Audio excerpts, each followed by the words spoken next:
Hello everyone, today I will show you how to turn on Do Not Disturb in Outlook.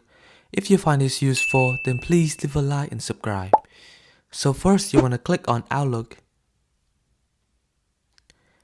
and then go to the house icon at the top left. Click on the setting icon at the bottom left and then click on notification and sounds. And then here you will be able to turn on Do Not Disturb for either any email address that you have on your Outlook. Let's say I want to turn on Do Not Disturb for this email address. I'm gonna click on this and then I can choose to turn on until I turn it off, or I can choose to turn it on for just 1 hour or until tomorrow. And that is how you can turn on Do Not Disturb in your Outlook.